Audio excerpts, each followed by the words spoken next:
Number 10, the isolator. The last thing anybody wants to do after the almost 2 years we've had. Ugh.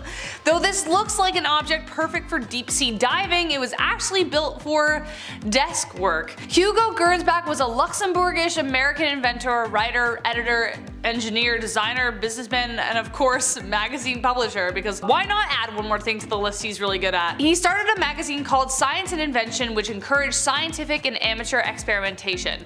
This was one of the inventions published in the magazine and was revealed in July 1925. The main purpose was to block out all of the noise from the surrounding environment, narrow the field of view like horse blinders to improve concentration. But don't worry, there was an oxygen tube attached to help out the studier, so you know you could breathe while you're reading about Shakespeare or something. Number 9, kangaroo boxing. Link here. This next one looks pretty self-explanatory, but also it's very confusing at the exact same time. Kangaroo boxing actually became pretty popular in the 1800s. In both Europe and the United States, clowns and professional boxers would square off against marsupials in front of herds of people. It was actually started by a university professor just like as a joke, and then it really caught on. Who they cheered for? One can't be certain. The man in the above photograph was sparring against a kangaroo in Germany in 1924. Obviously, the sport did not continue as it was considered abusive to animals who clearly had no idea why this hairless being was all up in their space and trying to beat them up. I don't understand, this is just ridiculous. Number 8, children shipped in the mail. Picture here.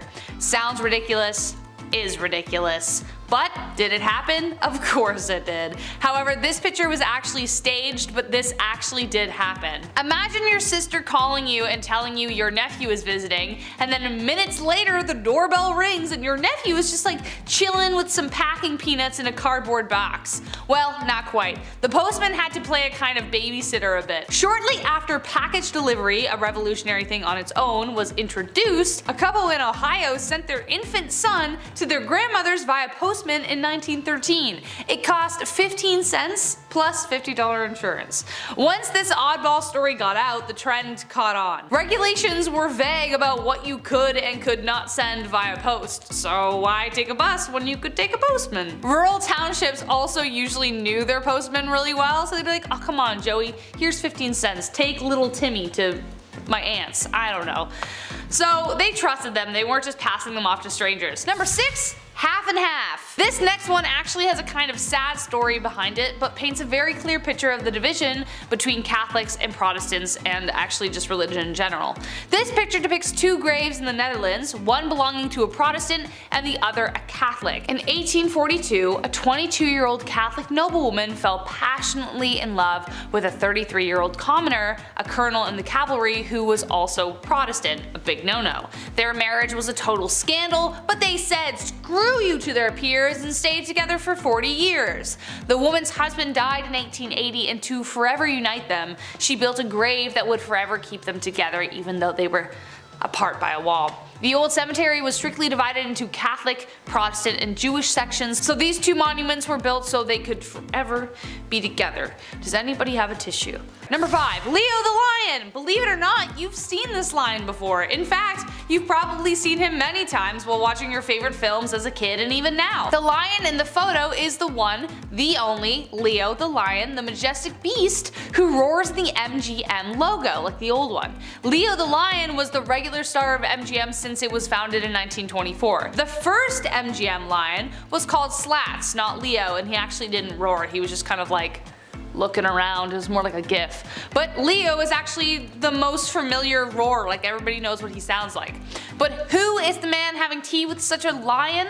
Well, that of course is Alfred Hitchcock, the king of thrills. This photo was taken in 1957 of the 2 legends posing to enjoy a hot cup of British tea. Number 3, the Dinosphere. The car of the future that really never made it there, and we can see why.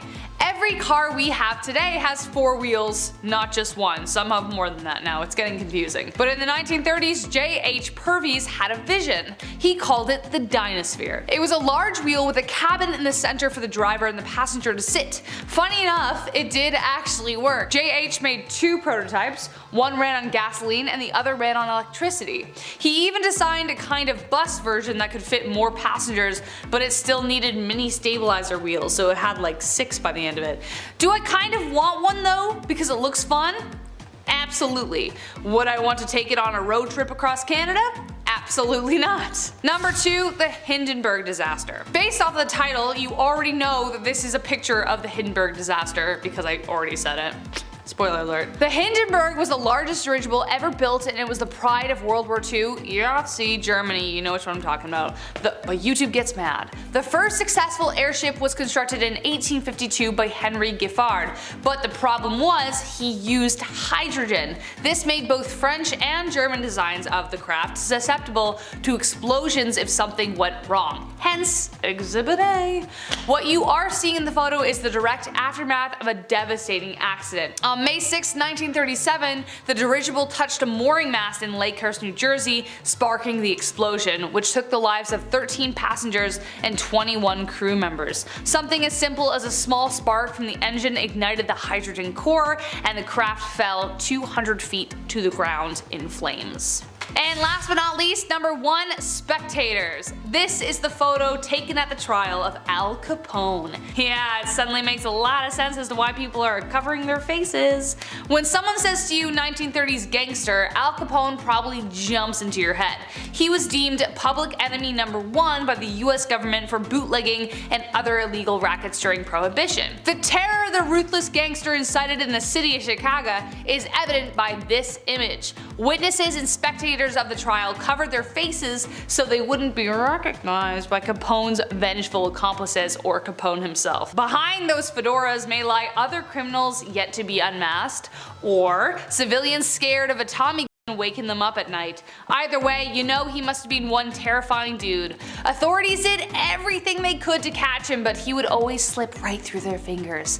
Finally, his reign came to an end in 1931 when they caught him on income tax evasions of all things that landed him an 8-year sentence. Starting off this list at our number 10 spot, we have the eruption of Mount St. Helens. Mount St. Helens is a stratovolcano located in Skamania County, Washington. This volcano is best known for its huge and disastrous eruption on May 18, 1980. This photograph comes from photographer Robert Landsberg, who of course was in the area at the time of the eruption. Before the eruption, he had visited the area in order to photograph and document all of the changes that were happening. On May 18th, he was within a few miles of the volcano when it erupted. Since he unfortunately was located so close to the explosion, he knew he would be unable to escape this disaster, so instead of focusing on the impossible, he focused on taking as many pictures as possible. Robert was obviously incredibly brave and dedicated, but also very smart. After snapping as many photos as he could, including this one, he then secured his camera in his backpack and covered his backpack with his body. He knew he was unlikely to survive, but wanted to make sure that these photos did. His body was found 17 days later with his backpack still underneath him. In our number 8 spot today, we have the Challenger crew.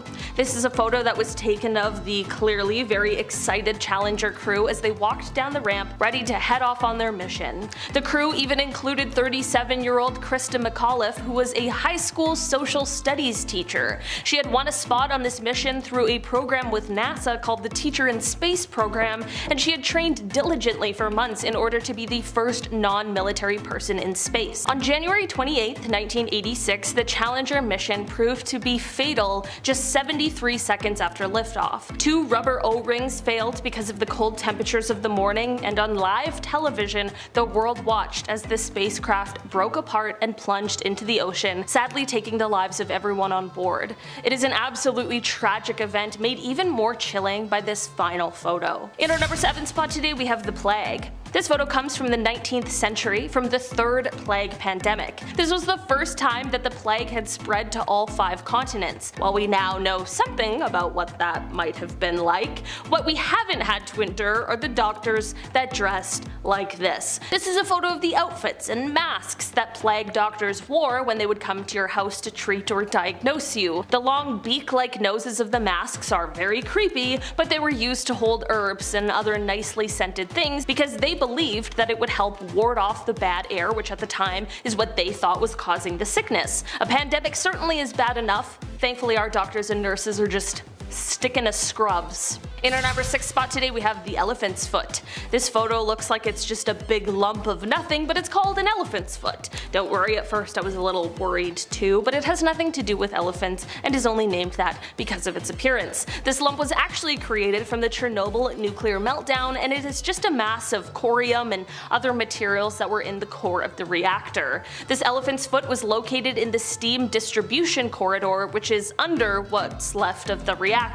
While this mass doesn't produce as much radiation as it did before, it does still, to this day, produce a deadly amount. It is said that if you stood in front of it for just 300 seconds, that would be enough to get a lethal dose of radiation. It's kind of crazy that even though they knew this, they were still standing there taking pictures of it. But I'm just glad because we all now get to see it, and it gives us just a little more insight into what exactly happened that day. In our number 5 spot today, we have Mount Pinatubo. This is a photo that is showing Mount Pinatubo, which is located in the Philippines, on June 15th, 1991. That is the day that this volcano erupted into what would be the second largest volcanic eruption of the 20th century. Certainly impressive, also extremely terrifying. This photo shows the pyroclastic flow full of hot gas and rock being flung into the air. Eruptive activity in the volcano first started on April 2nd of that year, which prompted researchers to set up seismographs in the area. By June, the volcano was having a group of progressively shallower eruptions before, on June 12th, the volcano had its first spectacular eruption, which sent an ash column 19 kilometers up into the atmosphere. After more highly gas-charged magma reached the surface on June 15th, the volcano once again exploded, this time sending the cloud of ash 40 kilometers up into the atmosphere. Volcanic ash and pumice blanketed the surrounding area, and pyroclastic flows filled what were once deep valleys with fresh volcanic deposits. It was truly magnificent and extremely powerful, and this photo shows just that. In our number 4 spot today we have the Pioneer's Defense. This photo is known as the Pioneer's Defense, and man does it ever look creepy. This photo comes from 1937 and it was taken by a Russian photographer named Viktor Bulla. This photo takes place in the Leningrad area, which is now known as St. Petersburg, which is the second largest city in Russia.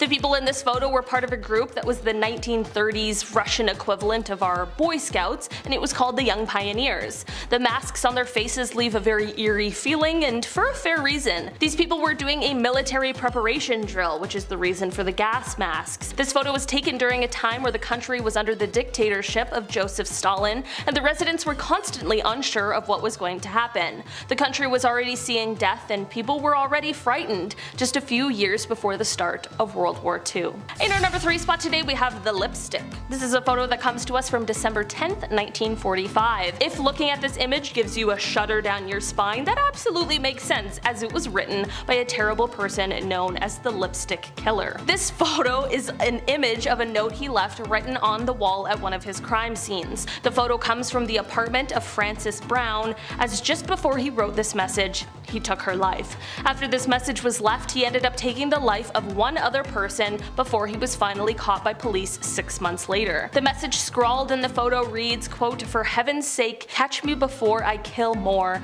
I cannot control myself." It is an absolutely chilling note with a horrifying backstory. In our number 2 spot today we have the acid drum. This photo comes to us from inside the house of another terrible person, the serial Jeffrey Dahmer, made very famous recently.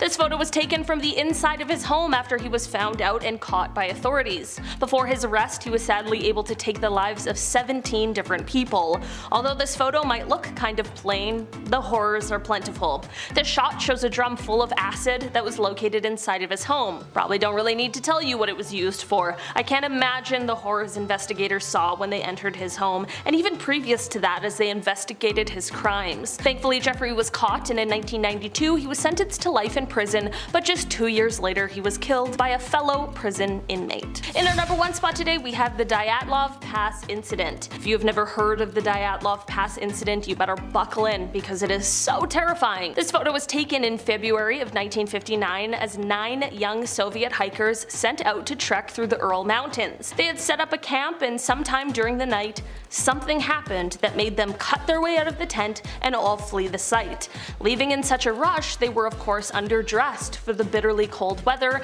and 6 of them ended up passing away from hypothermia, which is extremely tragic. The other 3, however, is where this story takes an even more frightening turn. Like I mentioned before, no one knows why they fled the tent in the first place, and the last 3 hikers were found passed away with severe signs of physical trauma that no one agreed on what had caused it.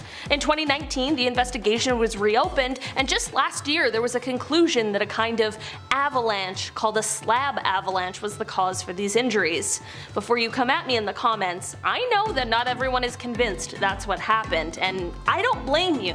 It's really strange. So, down below in the comments, let me know what you think. Let's solve this mystery once and for all together in the YouTube comments. Regardless of what happened, this whole incident was of course very tragic, but the mystery behind it definitely takes it to a very spooky place. Starting off with S for secrets. Alrighty, so here is from the Polish Constitution Day celebration in Chicago, specifically the one from 1978. On the left there, all washed out and crappy old flash display style, is First Lady Rosalind Carter. The guy shaking her hand, or rather just holding it and staring off camera like a waiter just went by with a tray of warm sausage rolls he wants to really get into, is John Wayne Gacy. And if you're also thinking, yo, what is up with this guy being in so many random famous photos, you're absolutely right, and it's genuinely strange how photographed and out there Gacy was. By the time this was taken, he had already killed over 20 people. Also, when he wasn't side hustling as a clown, he was super active in the government and politics, thus why wearing the S on the lapel. It was given to him by the Secret Service to indicate special security clearance. So the S literally does stand for secrets, both the US government's and his own, whose secrets are worse though, huh? Anyways, at the bottom of the handshake photo, you can see the handwritten address to John Gacy, best wishes, Rosalind Carter. I've heard beauty is pain, but I haven't heard beauty is the next Saw movie? Check out the Beauty Calibrator. Seeing pictures, you may think it's some sort of Middle Ages machine, or as said, literally one of those Saw movie head devices. But surprisingly not. It's another way to point out women's insecurities and find the smallest things possible to make them feel bad over. Meet the Max Factor Beauty Calibration Machine. It is the only one in existence, thank God, and in 1932 the makeup legend Max Factor came up with this ingenious invention combining phrenology, cosmetics, and insecurity gaslighting with pseudoscience analysis of a woman's physical flaws. Max Factor's Beauty Calibrator enabled Hollywood makeup artists to pinpoint where facial corrections needed to be made down to a literal fraction. The machine, also known in the trades as the beauty micrometer, revealed that a natural perfect face was a myth. Every single woman was imperfect and needed correction, and this machine could find it by taking precise measures. It would mark spots that needed to be fixed, and then the artist, once the helmet was removed, could correct all the new insecurities with makeup that you didn't have before you put the stupid thing on. Next is a series of photos recovered before they could be lost. Holes in a window. Former LAPD reserve officer turned photographer Merrick Morton was faffing around in the LA Police Department when he comes across a stash of LAPD crime photos ranging in the dates of 1920s all the way to the 1970s. These were cellulose nitrate based film, and the negatives were so decomposed they're deemed fire hazard, but Merrick saw enough of the few stills to know that they'd be an absolute effing gold mine. Working with Phototeca Photo Digitation Service and the US National Film Archive, the photos were given a new life. This collection is NSFW, and there are hundreds. Now spruced up, the macabre photos are mostly crimes, and many of them violent and depicting the bodies or surviving victims' injuries. Obviously, the ones you're seeing on screen as I'm talking are tamer, such as my choice, the one you're seeing now, holes in the car window. Something about it gives me a deep sense of discomfort, thus the choice. The collection contains recognizable crimes and faces too, an unusual photo of Malaya Nurmi dressed as Vampira, pictures of comedian Lenny Bruce's OD in March of 1966, and images of the Manson family arriving at their arrangement in 1970. Every photo is scary, and every single has a disturbing backstory. Some captions are provided by author James Elroy in his book LAPD 53. You can win, but sometimes you still lose in the end. It's the devastated Disneys. Meet Howard Ashman and Alan Menken. There are some everyday photos of these two in their prime. Who were they? In case you couldn't tell by all the Disney crap in the background of said photos, they played somewhat of a big role. You know, writing the lyrics and music for Oliver and Company, The Little Mermaid, Aladdin, and Beauty and the Beast, as well as a few others. Also, not to mention creating the Little Shop of Horrors, which got them hired by Disney in the first place. And in this photo you see now, they had just won the Oscars for The Little Mermaid. Hooray! But why does Ashman look so unhappy? This was his life's accomplishments. It's because that night Ashman told Menken they needed to have a serious talk when they got back to New York, and when they get back a few days later, Ashman admits that he has HIV that's quickly progressed and he's going to die soon, and fast. They had been songwriting partners for over a decade and were in the middle of working on Beauty and the Beast, and despite the illness, Ashman completed the lyrical work and the initial work on Aladdin. On the morning of March 14, 1991, he does die from heart failure caused by his condition. At the time of his death, he only weighed 80 pounds, he'd lost his sight and could barely speak, and a voice that spoke so eloquently through song was lost forever. Before he passed, however, Disney Productions scrambled to finish the film so he could see a screening of it. The film earned Ashman and Menken 3 1991 Academy Award nominations for Best Song, and the title song winning the award. Perhaps most amazingly, Beauty and the Beast was the first animated film ever nominated for an Academy Award for Best Motion Picture. So it looks like a photo of two men achieving their wildest dreams, but it's a record of their last normal moment together. Oh look, it's the D-Bags day off! Camp staff! Check out this jolly-go-lucky group. They got the day off of work because the weather was nice for the first time in a long time. During the wartime, that must have been awesome, especially being young. Finally shirk responsibility, maybe go get a pint, have a picnic, hang out with each other, maybe get a little frisky, lavishing in the sun. I'm done looking at them. In fact, I'm sick by having to look at them. When that group of people is gonna have lighted and silly summer fun on a day off, they're going back to their jobs at the camps of World War II to do exactly what you're thinking they would be doing for work when I say they work at the camps of World War II. And they enjoyed it. This wasn't one of those mandatory war jobs or excuses you can make up for following orders. These young adults, who may as well be the grandmothers, grandfathers, or great-grandma or pa of people even watching, chose to do this job and actively enjoyed it. So this is a good reminder it's not that far in the past, and these people most likely took lives shortly before or after this photo was taken. Did Halloween come early, or is it just Sylvester Claus? Yeah, so I chose this photo out of, trust me, like thousands of equally creepy ones because I feel it truly captures the what the bleep factor this holiday has. And they do it every 31st of December to 13th of January. The Sylvester Clausen of Ernach and the surrounding area Appenzell custom that is famous throughout Switzerland. The custom derives its charm from the unique blending of contrasts such as nature and art, mystery and tradition, harmony and anarchy. The Sylvester Claus that ushered the old year out and ring in the new. There are 3 types of these clauses: the beautiful, the ugly, and the pretty ugly. Common to all the clauses are bells in various shapes and sizes that they wear on their bodies. Their rituals begin in the early morning each day. The various schuppel meet at the village square before each group goes its own way. A group will pull up in front of your house, then hop around and jump up and down to make their bells ring, and then they start yodeling at you. You listen to the yodel, they say Happy New Year, give you some cash, some liquor you have to drink from a straw, and then they just leave. Dark backstory gossip, however, in times of poverty and hunger, which afflicted the region frequently, Clausen was a way to earn a little extra money, and in the 1930s, what was known as Belchel Claus, aka the Beggar Claus, began to appear on the streets. Essentially homeless Santa Clauses, but Santa looked like that. As a result, the influx of beggars in the Claus Guide resulted in heavy restrictions, and in the 1950s, the custom had nearly died out. It's only thanks to the initiative of individuals in the 1970s that this got to come back and enjoys enormous popularity today. Somebody come get their creepy uncle. Cannot tell me this isn't the energy this photo gives. Creepy uncle. The woman is unidentified, but definitely a follower to be able to handle that guy's BO and greasy hands on her. It was taken of the Children of God leader, David Berg. This group started in 1968 in California after Berg claimed God himself had gifted him with prophecies. In reality, Berg started making extreme demands of his followers,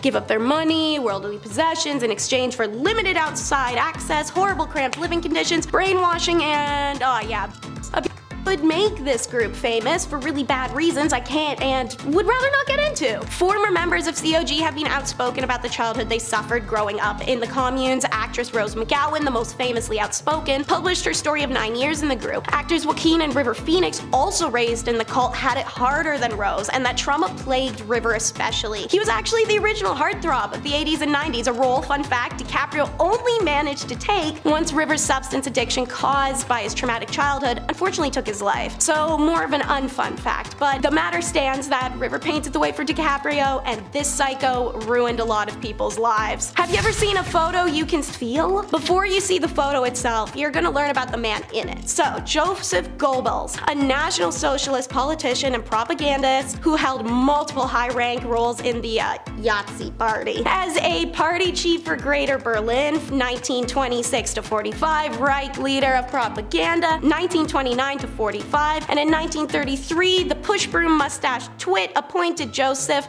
the Minister for Propaganda and Public Enlightenment. He was a devout, unbridled through and through bigot, a tireless agitator, and the propaganda this man designed, wrote, and funded had shipped through dozens of countries and shaped the perspective of Jews in a way that can actually never be undone. It's this propaganda many people still cite when asked for factual basis or logical argument as what Jews had done oh so wrong. It's Joseph who orders the mass burning of literature, who sentenced thousands to death, and who made up lies to ensure hatred, a hatred that still stands today. And I want you guys to see how he looked at them. So here is the photo, finally. This is a picture of Joseph Goebbels taken only seconds after he found out the photographer was Jewish. In this photo, you can feel it, and it's effing terrifying. And now, the last photo is from El Monte, 6 May. That's the date written on this photo from the LAPD Collective, and it's the only other photo from said collection I chose to put on this list aside from the holes in the car window. As follows is the photo and James Elroy's written description of it. This is a detective modeling a mask worn by Baxter Shorter's crew. Shorter was in a gaggle with Emmett Perkins, Jack Santos, and Barbara Graham. The three of them then killed an old woman named Mabel Monahan on 9 March 1953. Shorter was appalled by his gaggle's violence. He ratted the others out, and Santo and Perkins kidnapped him in front of his pad on Bunker Hill, took him to the mountains, and killed him. Shorter had a sister that lived in El Monte, and they were hunting through it for evidence. This mask was in her pad.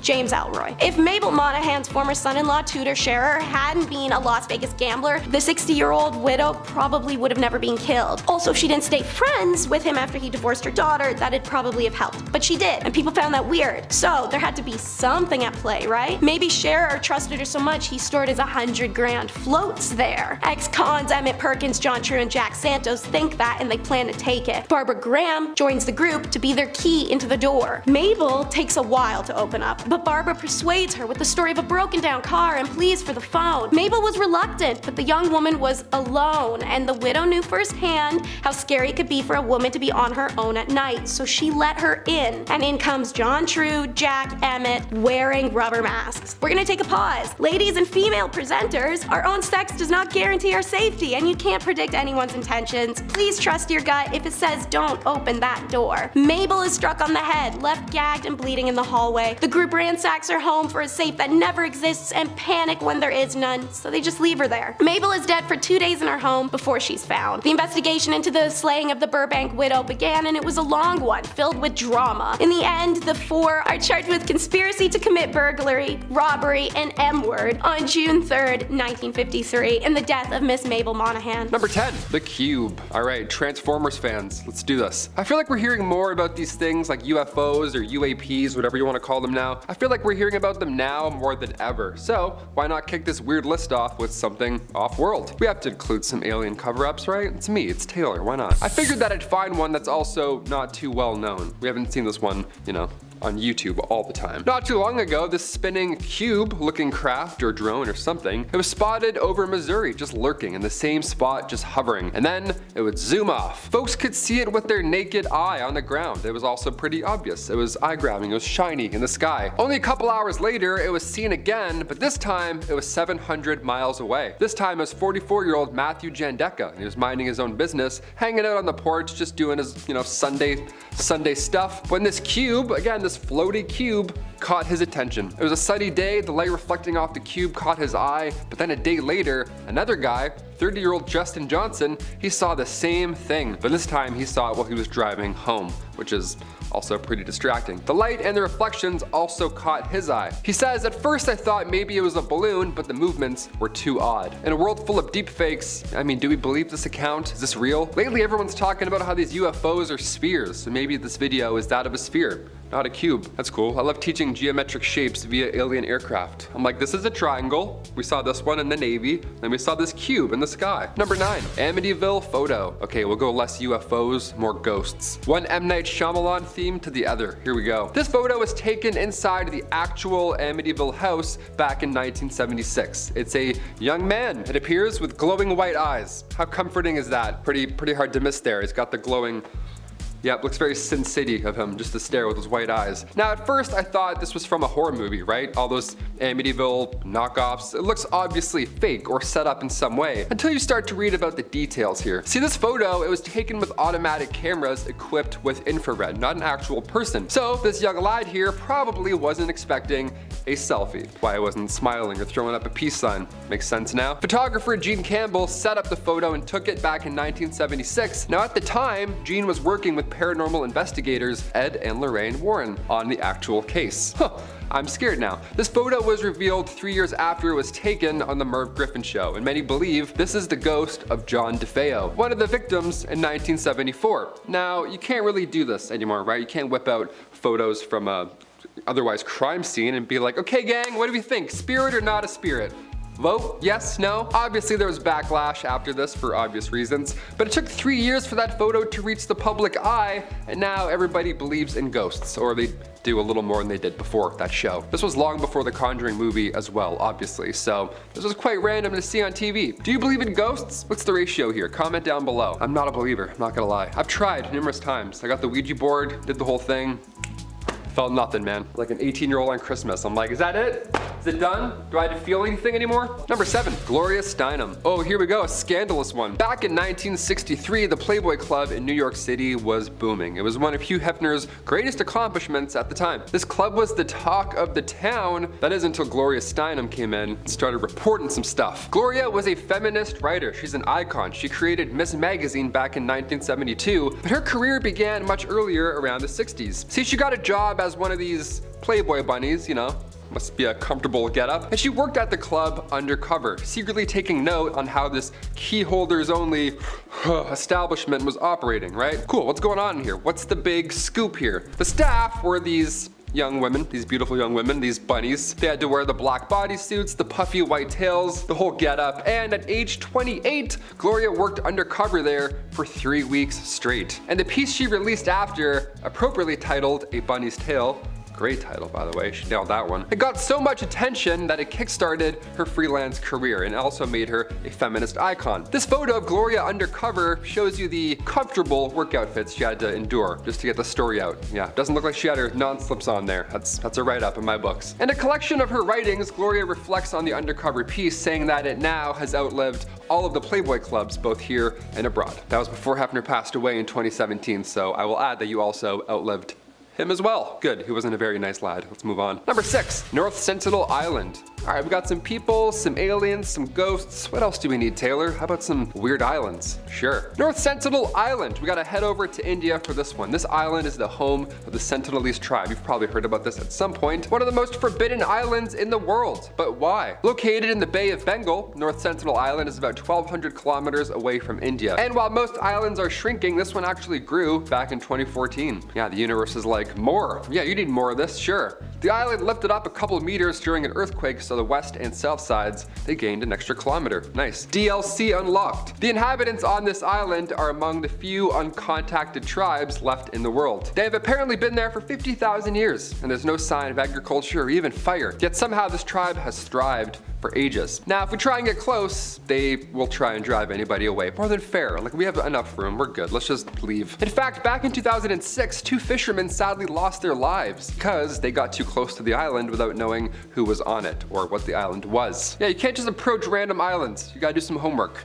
That's why I'm here. Number 5, Lascaux Cave. If you didn't visit this cave back in 1963 or sooner, well, you lost your chance because, well, humans ruin everything. Now we can't even see ancient art anymore because, well, it's too many of us. The Lascaux cave system is now a World Heritage Site in France, but once it was a booming tourist attraction. These cave paintings, see, they're 17,300 years old. They're quite ancient. We can't really touch them. You can't have someone write Steve was here on it. Can't do that. Paintings that depict cattle, bison, stags, you name it. They're beautiful. They're complex, and of course, like I said, they're extremely old. So old, in fact, that the cave was closed to the public forever in 1963 after it declared human presence wasn't healthy for the art. Yeah, our dirty coffee breath would eventually cause this art to fade away, so we had to hold our breath. We gotta leave, we gotta close it off. There we go. Plus, I'm sure somebody would have snuck in with a Sharpie by now and ruined it. You know what I mean? Or like graffiti, it would have been gone by now. You know it. 7,000-year-old paintings. Yeah, protect these for another 17,000 years, please. Number 4, Surtsey Island. Another fun island, another weird story. Here we go. When it comes to new things in life, it's pretty rare that we get a new island, right? Especially on our planet when we're losing things and melting. How lucky are we? Sure. We're even luckier that Disney didn't build a resort here first, because now scientists, they get a chance to study what an island looks like without human interaction. That's a fun little project to focus on in the future. That's cool. It's pretty cool. It's weird and scary, but it's cool, I guess. Yeah, I'm kind of nervous. I don't know. Surtsey Island in Iceland, as of right now, it's only open to a few scientists and geologists. Everybody else, beat it. Go find your own island. Get out of here. It was born from a volcanic eruption back in 1963, and scientists, they have one rule on this island. Don't talk about Fight Club. And the second rule is no seeds. Yeah, no life, no chance at life at all. Choose something else, anything else, please. One guy accidentally pooped out a tomato seed and he almost ruined the whole operation. The guy almost ruined his entire plan. What a stressful job. It's so eerie to see the oldest human history and then immediately after see a new island where humans are forbidden. It's like, we're not allowed to go and be places anymore. I'm kind of, that's not great. What are we doing here? I'm just breathing on things? I can't take a shit on this island? Number 3, Spaceman. Look, we've all been photobombed before. It's a blessing in disguise. You look back at prom photos, some dude's trying to do a moonwalk in between, his face is like melting this way. It's great. You're like, classic Jeff. It's the best. But when Jim Templeton took a photo of his daughter in a otherwise empty marsh long before Photoshop existed, and yet somehow there appears to be an astronaut in the background, well, that's not very fun, is it? That's a little bit concerning. Jim assures us that nobody was around when this photo was taken, which I of course believe, because why would you put your kid in a photo with whatever that is? That's no thank you. It's not a weird, we're not gonna go and talk to that guy. Also, the fact that this man looks like he's from space, that ought to do it. That makes him more weird and believable. What are we looking at right now? I have no idea. Kodak even got involved in the story, like Kodak. Not Kodak Black, like the company. They got involved. They confirmed this photo was not tampered with. Yeah, and that's Kodak, right? They don't lie about anything. Spider-Man leak, Kodak's like, nah, it's Andrew Garfield. Don't listen to that. So authentic. Can confirm. Number 2, nursing home spirit. This photo was taken from a nursing home resident the same night that another resident had passed away, which is an odd thing to do. Just set up a camera thing right after, like, just in case, maybe we'll catch one. Well, they did. This was back in 2015, and that night they heard a door open and close, but there were no visitors allowed at the time. So, some Kodak was coming into the picture at this point. So now there's a great amount of people who think that this image is one of two things. It's either the spirit of the resident that passed away, or it's the Grim Reaper. Yeah, the door opening and closing. People think that was the Grim Reaper coming in and then leaving, which is so scary. How long was he in there? Was it like 46 seconds, 4 minutes? How long does this guy operate? Is he quick? Is it like bussing tables? Is he just like, all right, let's do this? Is he like Santa Claus? I feel like he's like Santa Claus. A few comments were also saying that it's comforting, this photo, to know that in the end you aren't alone, that you have someone assisting you to the afterlife. No, I'm good. I'd rather die alone than have whatever that is break into my home and closing open doors. I'm good. And finally, number 1, the Battle of Los Angeles, or lack thereof. We'll see. I don't know. This is a weird one. Of course, we have to end on one of the most unspeakable battles, photos, whatever you want to call it, of all time. The Battle of Los Angeles, otherwise known as the Great Los Angeles Air Raid, happened during World War II, right at the end of February 1942. Now, this event, first of all, took place only a few months after the Pearl Harbor attack, so I'll admit everyone's a little on edge. We're a little stressed out, we've got some hands hovering over some buttons, we're a little nervous. Sure, something like 25 enemy aircraft was apparently spotted flying over Los Angeles in the late hours of February 24th. So air raids then went off, blackouts were put in effect. This was not a drill, right? Or was it? What was this? This thing was getting lit up in the sky. Around 1,400 shells were blasted off and 2 people had a heart attack. That's how loud it was. In total, 5 people ended up dying from this retaliation, and apparently it was a false alarm. Although many now believe that it was UFOs or aliens, and that's why we were launching stuff at it. A press conference was held by the Secretary of the Navy, Frank Knox, and he called the incident war nerves. People have heart attacks. He's like, oops, I was nervous, my bad, slipped. Little quick reaction there. Starting off in our number 10 spot, we have the burst of joy. You might be looking at this photo wondering how this extremely joyous photo could hold any dark secrets. Well, this photo won a Pulitzer Prize, and for a very good reason. The photo was captured by Slava Vedder on March 17th, 1973 at the Travis Air Force Base in California. The photo shows United States Air Force Lieutenant Colonel Robert L. Sturm and his family. This was taken as he was being reunited with his family after 5 years of being held as a prisoner of war in North Vietnam. On October 27, 1967, he was leading a flight of F-105s when he was shot down over Hanoi and held captive until March 14, 1973. I can't imagine what this must have been like for his family, because there was a chance that he could have not come home at all. The girl with her arms wide open is his daughter, but the looks on all of their faces truly captures the pure joy that they are all feeling. In our number 9 spot today, we have the reflecting pool. This is one of the creepiest or chilling images ever taken. It depicts a young girl in a graveyard who is looking down at her reflection in a pond. Okay, maybe a little eerie, but not exactly chilling. What really makes this photo what it is, however, is that there are seemingly 2 reflections looking back up at the little girl. No one knows who the girl is, where she is, or when this photo was taken, but it is estimated to have come from somewhere around the early 1900s. The photo was analyzed, and it has been said that it is unaltered or edited. Who knows how this photo was possible? Maybe there was some sort of invisible entity standing beside her that we could only see in the reflection, like a reverse vampire or something. In our number 8 spot today, we have the neighborhood nuclear test. This photo shows a mother and her young son looking out the window and witnessing a nuclear test explosion from the comfort of their own home in 1953. Like, what? Imagine seeing that from your window now in 2023. People would be going wild. And of course, any kind of nuclear test should be done as far away from where people live as possible. I know it's not like the test was being done in their front yard or anything, but I still certainly wouldn't be comfortable with them testing a nuclear device anywhere near the place I live. This photo was of course taken before the effects of nuclear radiation from these kinds of explosions were publicly understood. Actually, people have suggested that the public knowledge of these kinds of side effects were suppressed during this time in order to avoid controversy about them testing these kinds of weapons in your neighborhood. Well, that would of course be something insane to witness firsthand. Thankfully, the now widely known health risks associated with this sort of thing has caused this to not be a common occurrence anymore. In our number 7 spot today, we have the Boston Marathon. This photo comes to us from 1967, and it depicts the struggles that Catherine Switzer went through in order to be the first female to finish the Boston Marathon. The photo shows race organizers as well as other participants trying to stop her from running the marathon that she had trained for and was more than capable of completing. She has written a book that explains in great detail all of the things she went through that day and how the critiques and opinions about a woman running the race started even before she had registered to run. People in our history like Catherine are very important, as well as photos like these, because they show when people were literally trying to drag her down, she just kept on running. In our number 5 spot today, we have the Stanley Hotel. This is a photo of the Stanley Hotel, which is the hotel that inspired the famous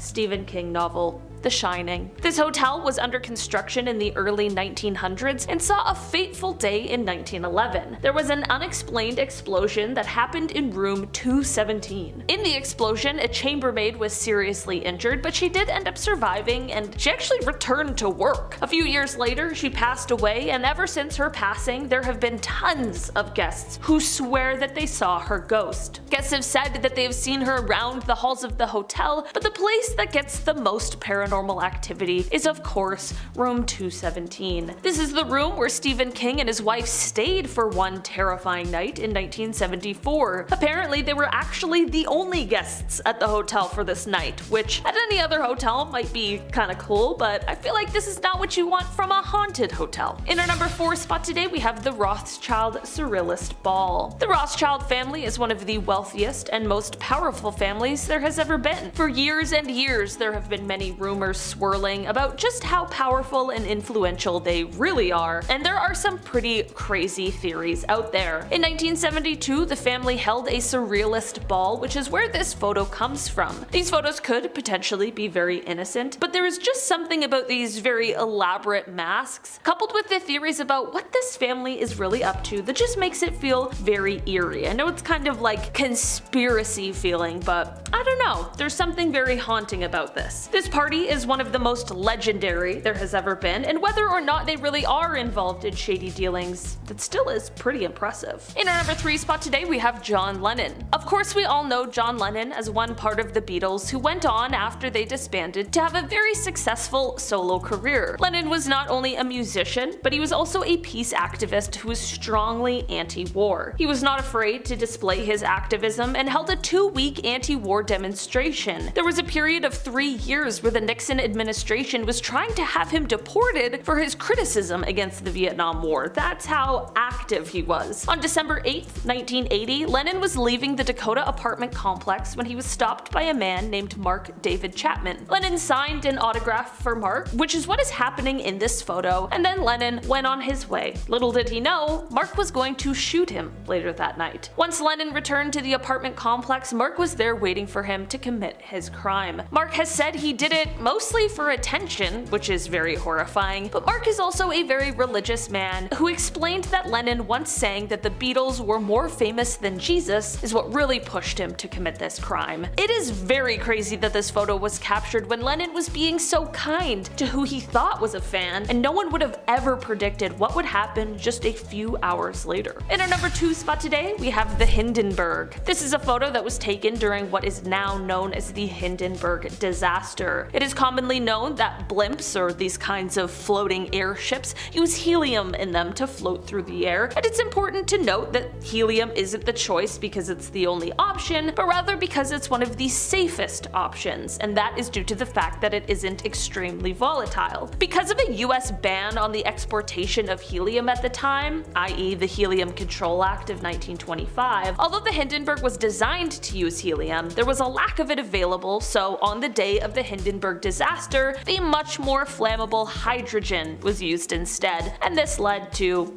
well, complete disaster. When the Hindenburg floated off on May 6, 1937, it disastrously caught fire during its flight, with 97 people on board. Sadly, due to the fire, there were 35 casualties on board the flight that day. It is an absolutely horrendous situation, which teaches us all a very valuable lesson. And finally, in our number 1 spot today, we have Mount Pinatubo. This is a photo that is showing Mount Pinatubo, which is located in the Philippines, on June 15, 1991. That is the day that this volcano erupted into what would be the second largest volcanic eruption of the 20th century. Certainly impressive, also extremely terrifying. This photo shows the pyroclastic flow full of hot gas and rock being flung into the air. Eruptive activity at the volcano first started on April 2nd of that year, which prompted researchers to set up seismographs in the area. By June, the volcano was having a couple of progressively shallower eruptions before, on June 12th, the volcano had its first spectacular eruption, which sent an ash column 19 kilometers up into the atmosphere. Additionally, smaller explosions continued on June 13th, which then led to some intense seismic activity. After more highly gas-charged magma reached the surface,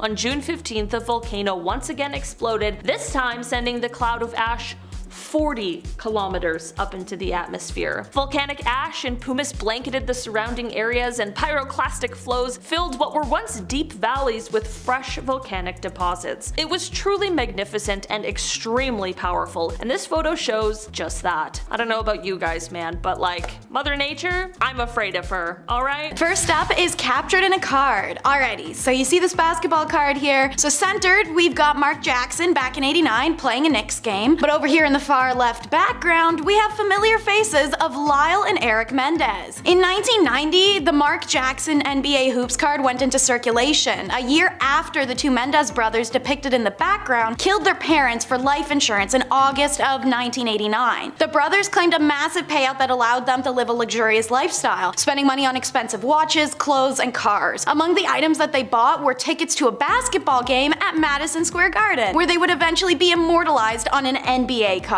To make it a little creepier, logistically, this moment captured would have been between when they killed their parents and when they were arrested. Speaking of sports, there's such a thing as the wrong time to cheer, which is our next photo. See, this is Mike Hawthorne and Ivor Bueb celebrating with champagne after winning the 24H Le Mans. Look at the revelry and the glory between these men. Those around them have a completely different vibe, however. We've got an arrangement of meme expressions going on here. Homeboy in the back holding the book is giving a hell of a judgmental side eye, and we have a signature auntie are you serious expression going on. See, while these men are ecstatically celebrating their win, what isn't captured in this photo was that the raceway was covered in ambulances and fire trucks. Hawthorne had driven an opponent off the track, and the resulting accident killed 84 people, most of which were spectators. Videos of this event on YouTube are kinda insane to watch, not even because of the crash or the arrogance of the winners, but the announcer is so painfully cheery it's out of place, using an old-timely projection system to shout, "Oh, women and children are dying, whole families are wiped out, but most of the finishing cars were British, a fine achievement in this abhorrent tragedy." It feels like a fever dream. Mountain climb to heaven is next. Because if you climb Mount Everest, let's be realistic, all you're doing is making your inevitable trip to heaven a little shorter of a distance upwards, giving yourself and the creator a little shortcut, you know? Alright, so this photo has the same visual quality as some loosely scattered cat litter, but I'm sure you can make out that we've got these silly little tents here. Man, look how far tents have come. As well as these two dudes in what it looks like high socks. This is the 1924 British Mount Everest expedition. We've talked about a few Mount Everest climber groups and things that have happened to them in a few of our videos, so you may be familiar with this one from our channel. That or literally any Mount Everest movie. They tend to either pick one specific story to document or mismatch all of them together for one plot and then throw Jake Gyllenhaal up on a mountain. Anyways, this photo was taken of George Mallory and Sandy Irvin shortly after they made their ill-fated attempt to get to the summit. While Mallory's body is found literally decades later in 1999, the body of Irvin never has been. Our next photo is of an undeserving celebrity. Why? Because the reason he's a celebrity is so extremely twisted that it blows me away, and I don't mean an undeserving in a Kim Kardashian made a family of talentless people famous through adult video kind of way. I mean in a seriously sick, twisted, criminal, undeserving way. I'll only be calling this man IS, as I do not believe any more infamy should be granted. The photo you see was from a Japanese magazine after he was released from prison due to insanity.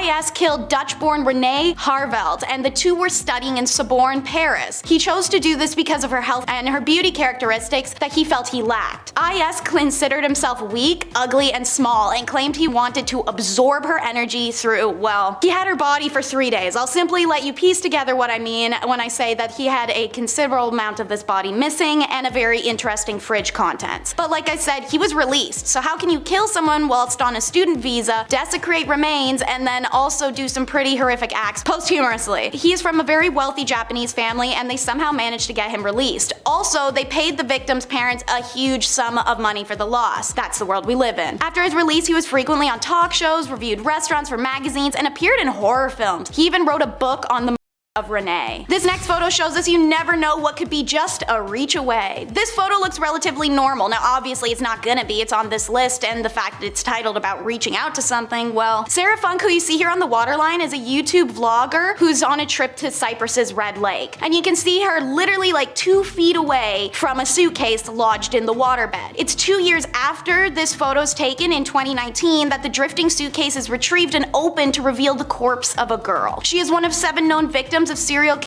Nikos Mexata, whose signature was doing body dumps in suitcases. It's believed the reason this case was retrieved in the first place was due to previous sightings of it in the water once other victims of Nikos had started to be found and identified at the same time period. Sarah Funk has since commented on what it's like to know that she was so close to a body without being aware. I thought it was a log at the time, but in retrospect, I realized it wasn't. This is a completely fair explanation. As you can see from that picture, the case was incredibly dirty and hard to identify even as a briefcase. This man is the first recorded serial on the island of Cyprus and is currently serving 7 life sentences in Central Prison. This vintage photo isn't so vintage, but it's old enough so I'm counting it. It's Bad Santa. This early 2000s family Christmas photo reps a normal looking scene. White picket fence family, the itchy velvet Christmas dresses, the big sparkly tree, and the cereal Santa. That there is Bruce MacArthur. In the warm seasons, he is a landscaper, but working in the Agincourt Mall as Santa during the holidays. Between 2010 and 2017, he terrorized the gay village district of Toronto, Ontario. Luring men in through dating apps, he killed and disposed of 8 individuals in the planter boxes of properties he managed. For a long time in the community, people had known someone was taking gay men off the street, but the Toronto police were resistant in believing something was suspicious. I remember myself seeing posts on Reddit and Twitter mere months after the first of the disappearances, frustrated with the lack of police action and urging the community members to stay alert. It takes multiple victims and community engagement for police to start an investigation, and it's thankfully in the nick of time. They'd been watching Bruce for a while before his arrest when they saw a young man enter his place. After about a half hour of nothing, they decide to make the risk to move in for an arrest. When they entered the unit, the young man was tied up and unconscious, and they caught Bruce in the act. No way to plead guilty, my guy. He's found guilty of 8 counts of first-degree murder.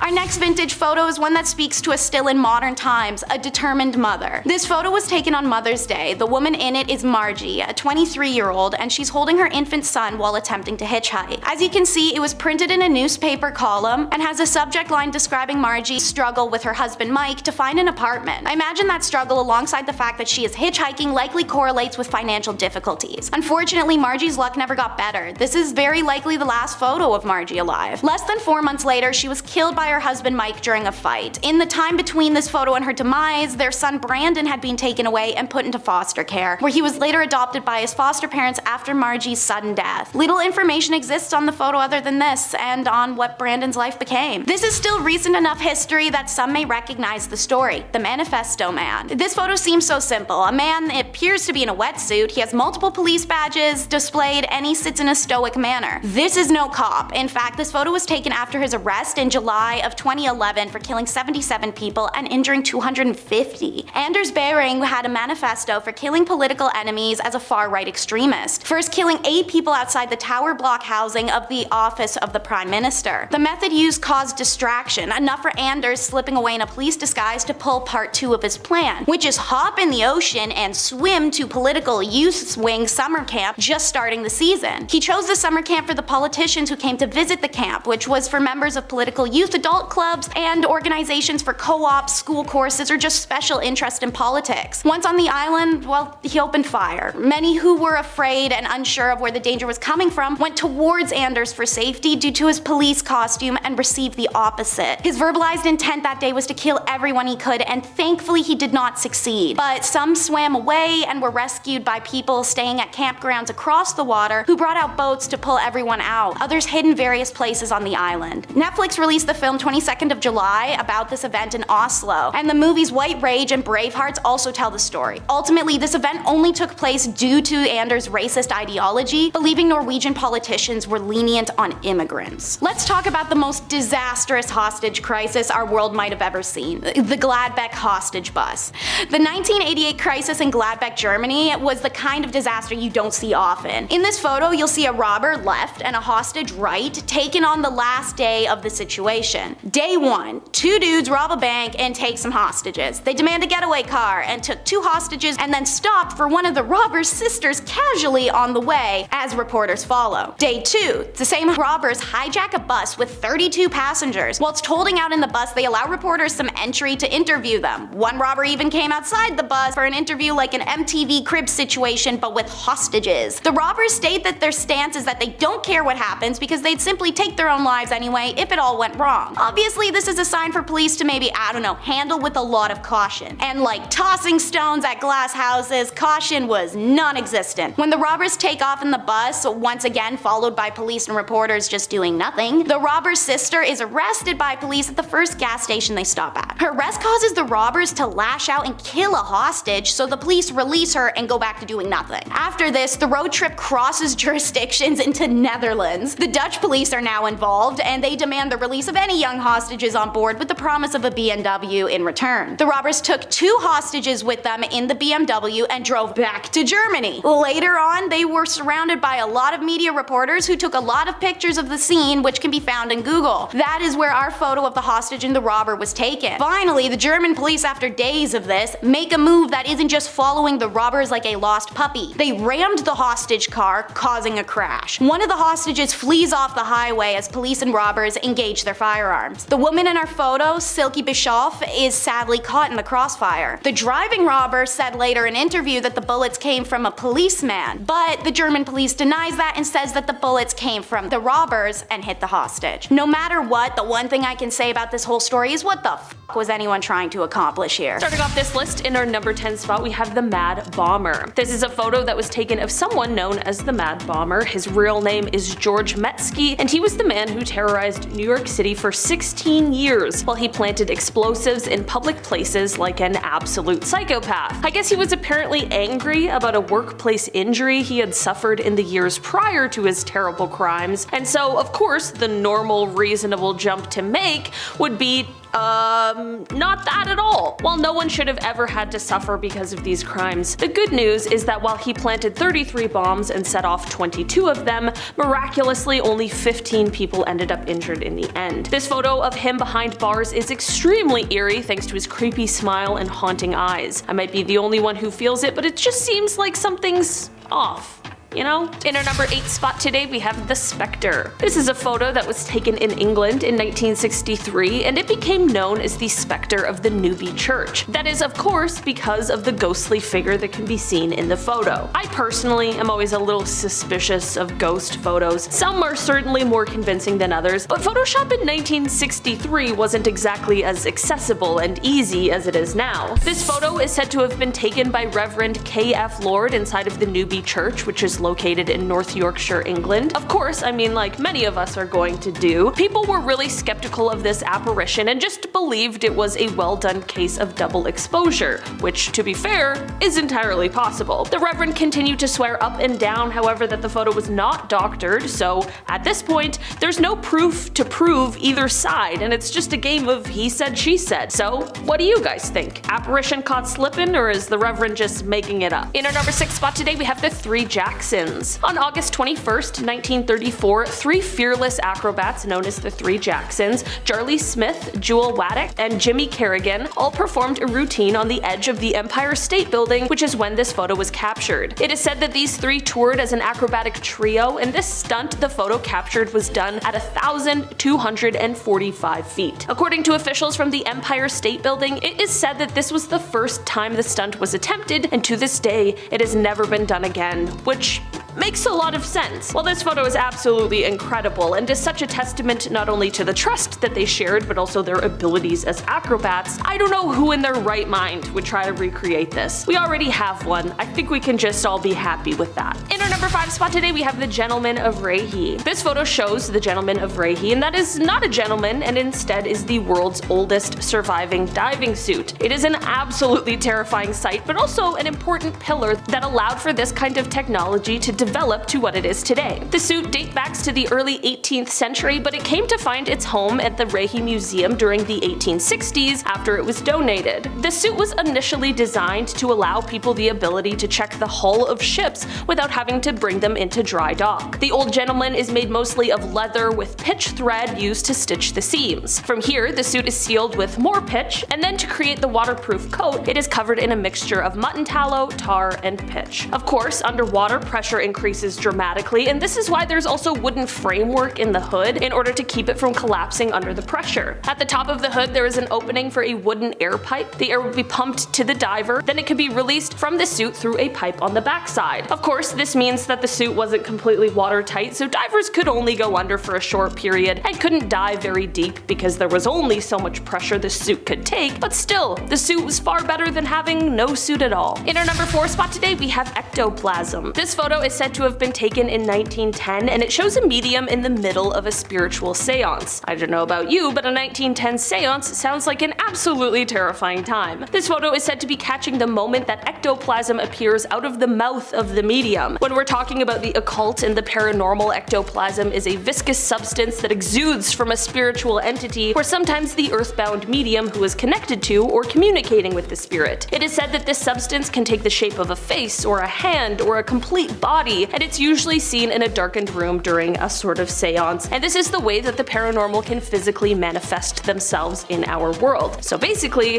what I'm saying is that this is supposed to be the moment that an evil entity is making themselves known in our world. Thankfully, at the end of the contact with the spirit, the ectoplasm will usually disappear as it returns to the entity, so it hopefully didn't stay around long, but this photo sure is something. In our number 2 spot today, we have the Great Manta. In 1933, a New York silk manufacturer named A.L. Kahn was on a nice little vacation in Florida when he honestly accidentally caught something remarkable. His anchor line, by mistake, caught onto a giant manta ray. After a struggle and several hours, Kahn was able to get this actually enormous fish ashore. This monster was somewhere between 5,000 to 6,000 pounds and was 20 feet and 5 inches in width. For reference, there are other giant manta rays, but they usually grow to be around 13 to 14 feet wide, not 20 and a half. This photo is showing a taxidermy version of the fish, which Kahn used to bring around to exhibitions to show off his accidental cache. In an article from December 10th, 1933 of the St. Louis Post-Dispatch's Sunday magazine, Kahn is quoted as saying, "Fishing is a lot of fun when you catch the fish, and sometimes it's fun even when you don't,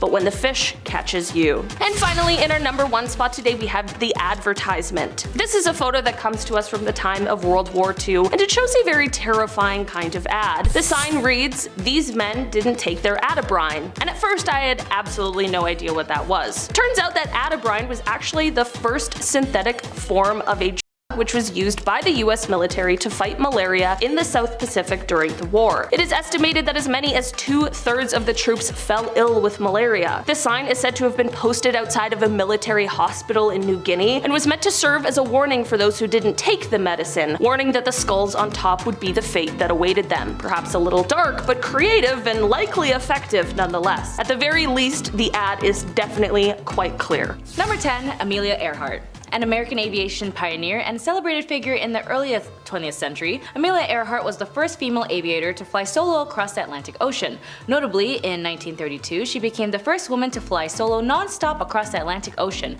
covering a distance of over 2,000 miles from Newfoundland, Canada to Northern Ireland. Beyond her aviation achievements, Earhart was a prominent advocate for women's rights. She encouraged women to pursue careers and goals that were traditionally considered to be male-dominated. Earhart was also an author and a popular public speaker, which I wish I could do, and she wrote several books about her experience in aviation and women's issues. In this photo, what seems to be a normal photo of Amelia is actually the last photo we have of her before she went missing. She may have survived her round-the-world attempt only to be later captured by Japanese forces. According to a newly discovered photograph, and according to the new History Channel documentary, the photo is found in a National Archive file as it is shown Earhart alive after her plane fell low on fuel during her mission. The photo depicts a woman believing to be Earhart and a man who looked like her navigator, Fred. A Japanese ship can be seen in the background, carrying what appears to be her plane, as her fate has been debated for decades and has sparked several conspiracy theories. What do you guys think? Or are people just hopeful? Number 6, Aquino.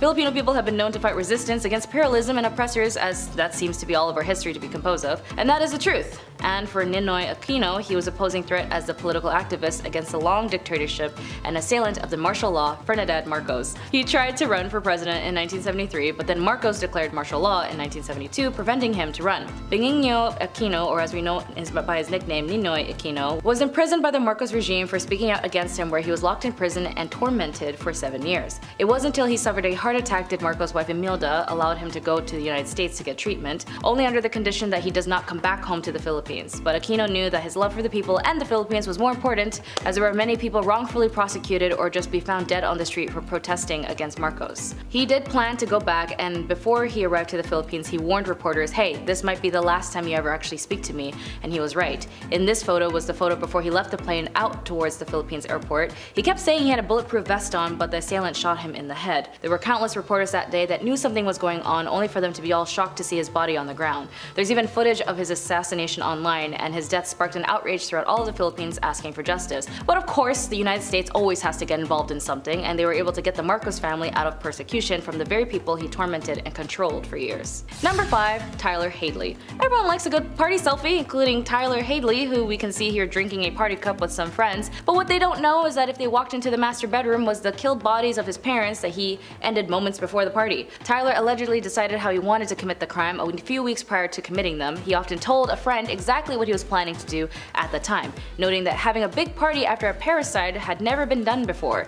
Shortly after noon, Tyler wrote on his Facebook wall, "Party at my crib tonight. Maybe." Around 60 people attended the party at that night, and several had alleged to have noticed the smell of dead bodies. Gross. During the party, Tyler apparently told several people about what he had done. Tyler went on a short walk with a friend and Michael Mandel and confessed the crime. After returning to the party, Mandel discovered the bodies of Blake and Mary Jo in the master bedroom. Mandel did not leave the party immediately. In fact, he had continued to spend hours with Tyler and even took a selfie with him, which is what we see. 4 hours later, Mandel left the party and called the local crime hotline to report the incident, which is pretty smart on his end, because if he did something, then, Tyler would have done something to him. News of the crime was then spread by word of mouth, and Hadley was arrested early in the next morning. Number 3. Jolie Callan.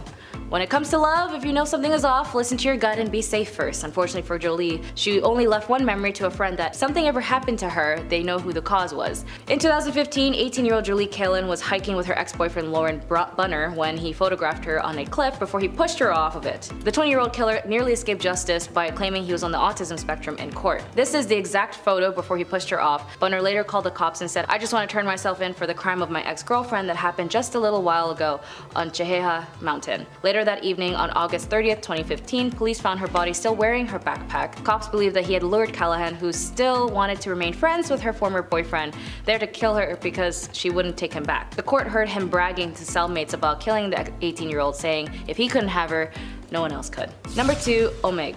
If you're lucky, you may have had some cute outing photos with your family and friends when you were younger. In this particular photo, it seems like an ordinary day with a young girl and her dad, but unfortunately it was actually moments before an explosion incident caused by the real IRA, or the Real Irish Republican Army, a provincial Irish Republican Army splinter group who opposed the IRA's ceasefire and the Good Friday Agreement signed earlier that year. The explosion killed 29 people and injured about 220 others. The red Vauxhall Caviar containing the explosion, this photograph was taken shortly before the explosion, and the camera was found afterwards in the rubble. The man and the child in the photo both survived, and the injured survivor Marion Radford described hearing an unearthly bang followed by eeriness, a darkness that had just come over the place, then screams as she saw bits of bodies, limbs on the ground while she searched for her 16-year-old son, Alan. She later discovered he had been killed yards away from her after the two became separated just minutes before the blast. And finally, number 1, Andes. Personally, one of the most creepiest photo, and it actually made me feel pretty uncomfy with this one. It seems like a cool crew cut photo of just a bunch of dudes, when in reality these are the survivors of an Air Force Flight 571 crash in the Andes.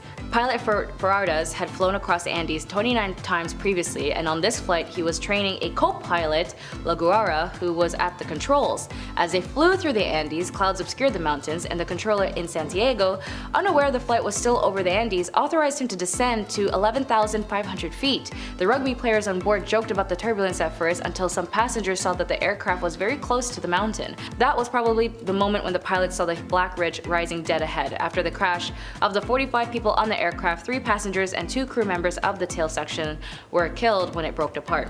The survivors had little food, only 8 chocolate bars, a tin of mussels, 3 small jars of jam, a tin of almonds, a few dates, candies, dried plums, and several bottles of wine. Eventually their friends made an agreement that if they ever died, they would offer themselves for them to eat, and so they did. The group survived by collectively deciding to eat flesh from the bodies of their dead comrades, and in the photo you can see on the right, a spine.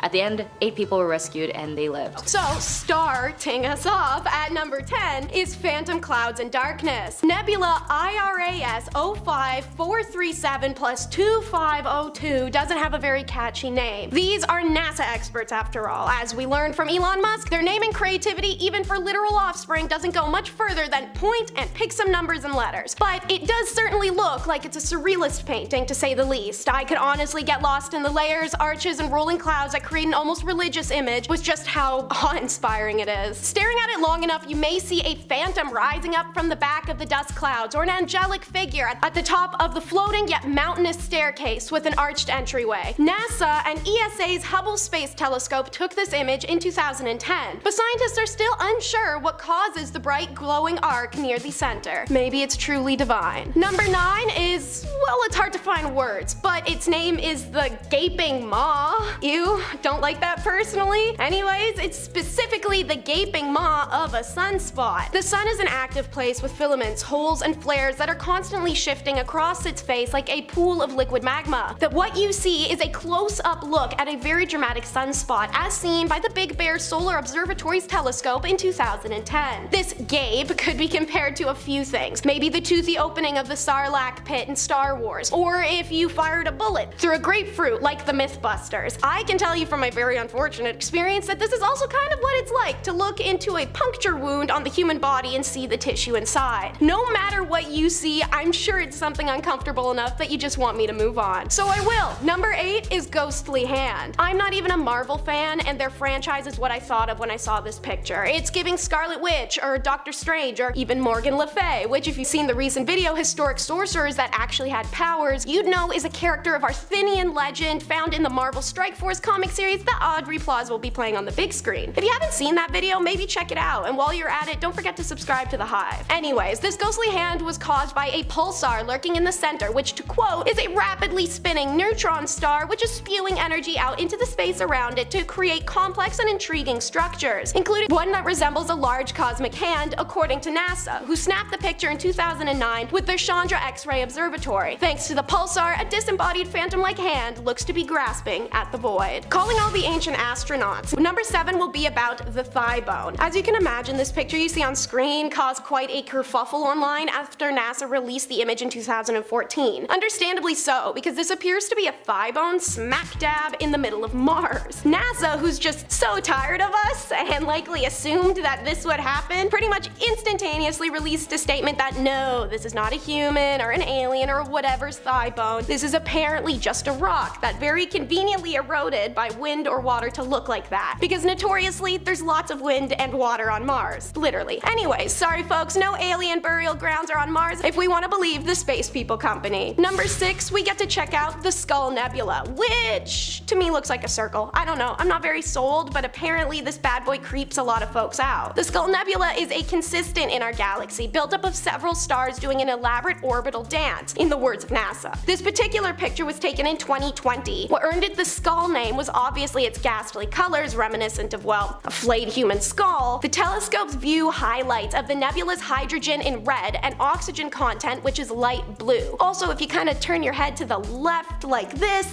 and look at it sideways, you can kind of see the 2 stars sitting in what's arguably the eye sockets, a thick red cloud making up the nose, and the empty space where cheeks are meant to be surrounding teeth. So what do you think? Spooky scary skeleton or space dodgeball? Next up is what you probably see when you die. It's number 5, the carbon star. This one, unlike the last, kinda got me. It seemed unassuming at first, but the longer you stare in the little orange glow of the void, the more you pick up. The hexagonal patterns of mist, the layers and colors, it all amounts into a tunnel of sheer oblivion reminiscent to Lightspeed in Star Wars. I feel like if you drink a little bit of funky tea and pull this picture up on a laptop, you could possibly discover the meaning of the universe somewhere in it. Dare you to try if you're brave. This baleful orange eye is carbon star CW Lewis as seen by the Hubble Space Telescope. NASA and the European Space Agency captured this image in 2021 as the star collapsed inwards upon itself and died. More ghastly figures of the sky. Let's do Ghost Nebula for number 4. Another entrancing surrealist painting-esque image. This photo captured in 2018 by the Hubble Space Telescope is depicting the Ghost Nebula that haunts the constellation of Cassiopeia. It's absolutely beautiful, its spectral-like appearance coming from a veil of swirling gases and dusts. As mentioned, it really does have the cadence of a surrealist painting. To give you comparison, this untitled piece by Salvador Dali shows textures, tones, and shifting lines I personally find reflective and even haunting about this particular space formation. Even if humans cannot see such things as the Ghost Nebula with our own 2 eyes, as we stand on Earth with our own 2 feet, the connection between man and the divine above has always shown through in art. How we spent so long staring up at the wonders above us that even unwittingly, without ever truly seeing them, we've always always found ways to capture and convey the sky, the stars, and their artistic fluidity into something two-dimensional, such as the wisps of a surrealist painting. And now we're incredibly lucky to capture these beautiful space formations, such as the Ghost Nebula, in images like the one I can show you today. Number 3 will have you ready to sing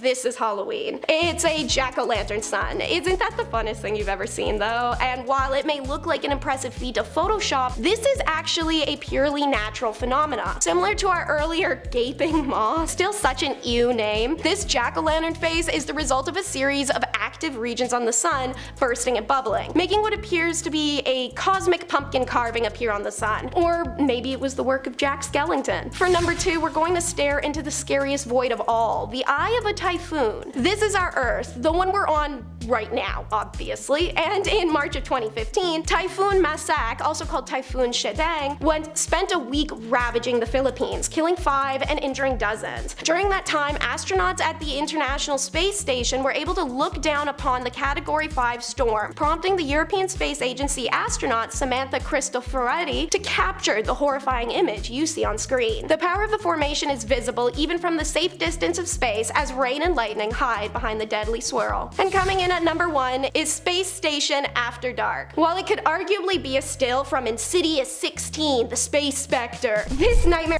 picture is actually just part of the European Space Agency's astronaut Alexander Gerst's photo series, which he naturally chose to make about not pretty stars or colors or Earth cloud rotations. Nah.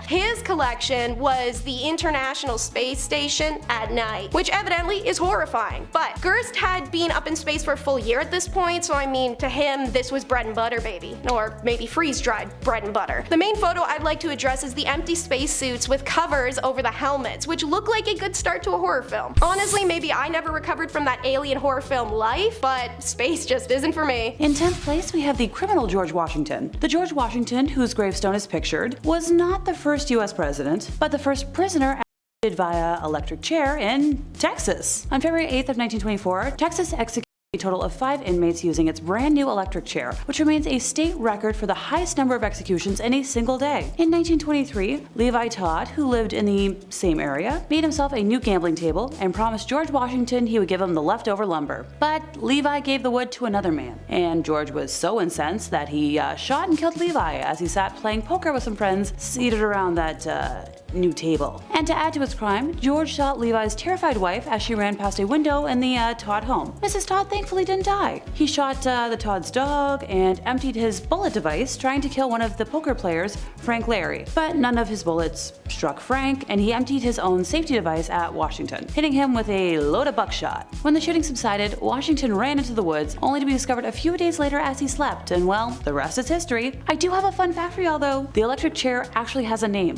Old Sparky, and it is currently on public display as part of a replica death chamber at the Texas Prison Museum in Huntsville, Texas, along with tubing and straps used in Texas's first execution by lethal injection. Cool, I might go visit that museum now. In 9th place, we have Victorian death photographs. Photographs of loved ones taken after they died may seem kind of morbid by today's standards, but in Victorian England, they were a way of commemorating the dead and blunting the sharpness of grief. Remember, unless you were rich enough to have a painting commissioned, there really wasn't a way to preserve visual proof that someone existed, and how they looked for future generations. In images that are both unsettling and strangely poignant, families pose with the dead, and consumptive young ladies elegantly recline, the disease not only taking their life, but increasing their beauty. Victorian life was suffused with death. Epidemics such as diphtheria, typhus, and cholera scarred the country, and from 1861 onwards, the bereaved queen made mourning fashionable. Trinkets of memento mori, meaning remember you must die, took several different forms and existed long before Victorian times. Long exposures when taking photographs meant the dead were often seen more sharply than the slightly blurred living because of their, lack of movement. On some occasions, eyes would be painted onto the photograph after it was developed, which was meant to make the deceased more lifelike, while other times death was more obvious. Locks of hair cut from the dead were arranged and worn in lockets and rings. Death masks were created in wax, and the images and symbols of death appeared in paintings and sculptures. But in the mid-1800s, photography was becoming increasingly popular and affordable, leading to memento mori, photographic portraiture. Try saying that 5 times fast. You don't want to know how many times I failed. The first successful form of photography, the daguerreotype, was an expensive luxury, but not nearly as costly as having a portrait painted, which previously had been the only way of permanently preserving someone's image. As the number of photographers increased, the cost of these photos fell. Less costly procedures were introduced in the 1850s, such as using thin metal, glass, or paper rather than silver. I see where Weekend at Bernie's got their inspiration. In 8th place, we have a ghostly mural. The ghostly figures shown in this mural in the Karl-Strasse Tunnel in North Rhine-Westphalia, Germany, depict the 21 young people who died in a stampede in 2010 at Love Parade, a German music festival. At least 500 others were injured in the devastating tragedy. The Love Parade was a free-access music festival and parade that originated in 1989 in Berlin. The parade featured stages, but also had floats with music, DJs, and dancers moving through the audience. The Love Parade in Duisburg was the first time that the festival had been held in a closed-off area. Between 200,000 and 1.4 million people were reported to be attending the event, and 3,200 police were on hand. As a consequence of the disaster, the organizer of the festival announced that no further Love Parades would be held and that the festival was permanently cancelled. Criminal charges were brought against 10 employees of the city of Duisburg and the company that organized the event, but eventually rejected by the court due to the prosecutor's failure to establish evidence for the alleged acts of negligence and their, causal connection to the deaths. The mural was established by an unknown artist as a reminder of the sad day. In 6th place, we have Karl Wallenda. Karl Wallenda was a German-American high-wire artist and the founder of the Flying Wallendas, a daredevil circus troupe whose members performed dangerous stunts far above the ground, often without a safety net, and still perform to this day. The photo that stayed with me was from a triumphant moment in 1978, just after he crossed the Tower Bridge in London by, tightrope. Later that year, at the age of 73, Karl attempted a walk between the 2 towers of the 10-story Condado Plaza Hotel in San Juan, Puerto Rico, on a wire stretched 121 feet above the pavement. As a result of high winds and an improperly secured wire, he lost his balance and fell during the attempt, and it was caught entirely on camera. Speaking of the Flying Wallendas troupe, as I mentioned before, they still perform to this day, with Karl's great-grandson Nick Wallenda breaking world records and performing feats that make my stomach turn. In 4th place, we have death recreations. Honestly, looking at this photo, it looks just like the special effects team for a movie studio or haunted house, just doing their job. But sadly, the reality is much more grim. In 1980, forensic artists were recruited to reconstruct the facial features of 9 unidentified victims so that photos could be released by the media in an attempt to identify them. Pardon me, I got a little ahead of myself. The victims belonged to one John Wayne Gacy, otherwise known as the Killer Clown of Cook County, Illinois between 1972 to 1978. He killed over 33 individuals during his reign of terror inside of his ranch-style house in Norwood Park Township. I could go into details about how he committed his crimes, but I don't feel like scarring anyone today. All you need to know is that he gave magic tricks a very bad name. In 3rd place, we have the room where the Romanov family were killed. The Russian Imperial Romanov family were shot and bayoneted to death by the Bolshevik revolutionaries under Yakov Yurovsky on the orders of the Ural Regional Soviet in Yekaterinburg on the night of the 16th to 17th of July, 1918. Also killed that night were members of the imperial entourage who had accompanied them: court physician Eugene Butkin, lady-in-waiting Anna Demidova, footman Alexei Trupp, and head cook Ivan Karitonov. The bodies were taken to the Koptyaki forest, where they were stripped, buried, and with grenades to prevent identification. To start us off, it doesn't matter if I'm dead or alive, you should invite me. Number 10 is skeletal dinner guest. For my people who hate to feel discluded, you'd probably love the members of the Postmortem Club. All members were present when they held their annual breakfast meeting, including club president J.M. McAdoo, who had died the previous year. You'll see in the photo presiding President Oakley Smith, club members, and the skeleton of Mr. McAdoo gathered together for breakfast with the skeleton at the head of the table. One of the rules of the club is that each member will his or her skeleton to it for attendance to the club despite death. They even gave him a cigarette, as you can see, because smoking can't kill you if you're a skeleton. Number 9 is human depravity at its finest, the Stanford Prison Experiment. University professor Philip Zimbardo's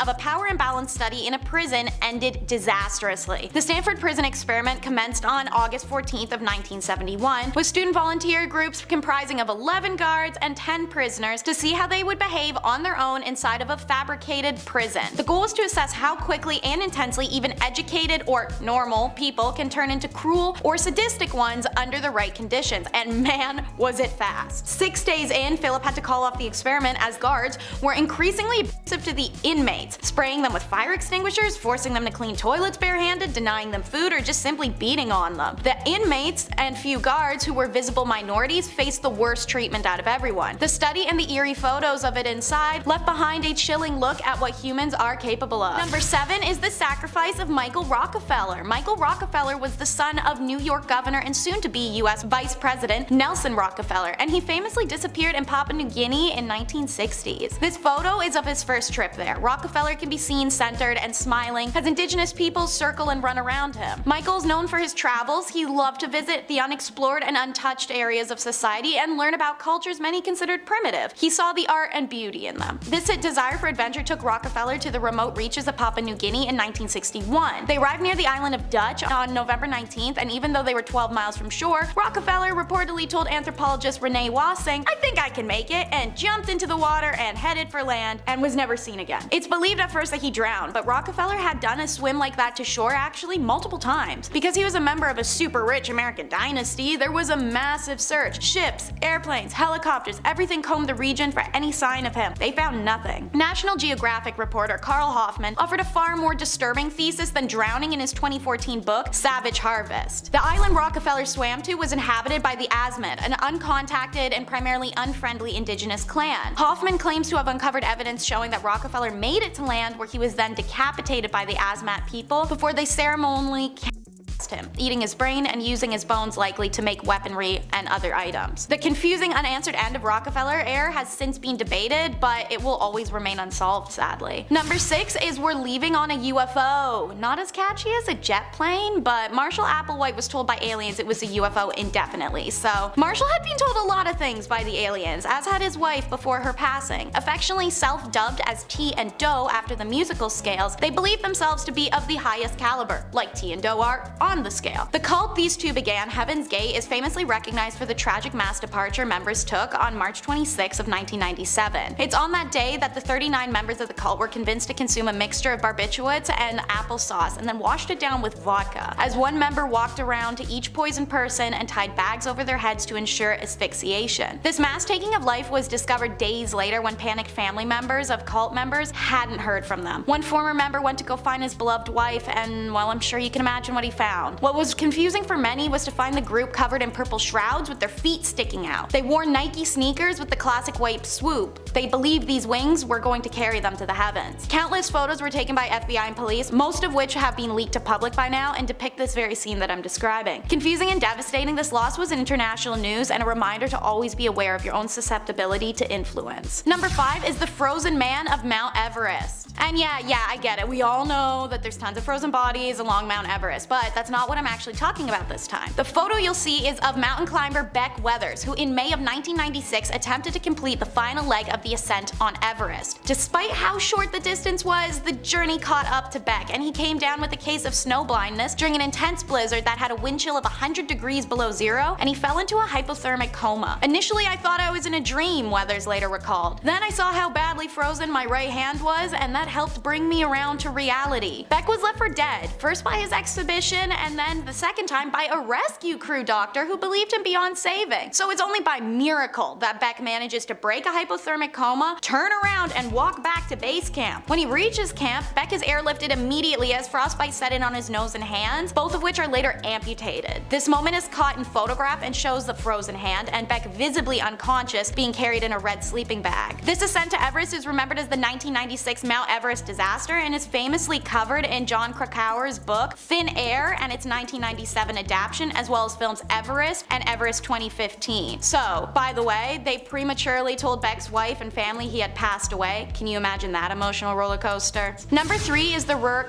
demonstration, an image caught by police officers as the Ruhr himself, Joachim Kroll, reenacts one of the crimes after his capture. Kroll was very particular about how he killed, and only doing so in the same place on a few occasions and years apart. This and the fact of the number of other killers operating in the area at the time, it helped him evade capture. This killer started in 1955 and didn't stop for 2 decades until his capture. He's known to have taken 14 lives without any rhyme or reason, no preference for age, gender, race, status, everyone was on the table. Pun intended, unfortunately, as Kroll wasn't just necrophilia with the bodies, he ate them too. After taking their lives and using their bodies, he would bring home pieces to cook. He was finally caught in 1976 after police discovered intestines from one of his victims clogging the plumbing of the apartment building. Police reported that when a neighbor had asked Kroll about them and if he knew what had backed up the pipes earlier, Kroll simply replied, guts. Why the police felt the need to reenact his crime photos, I'm not sure, but the result is several photos of Kroll propped over a volunteer in the park, looking full of ecstasy and primal delight that'll send a shiver down your spine. Number 2 is the tragic death of cosmonaut Vladimir Komarov. So, imagine knowing you're going to die but still walking aboard. That is what the Soviet astronaut Vladimir did on April 23rd, 1967. The craft had shown countless issues and flaws during testing to an extent where it wasn't even just Vladimir who knew this was going to happen. It was everyone working the project. So why did it go forward despite clear danger? No one was willing to back out and risk the fury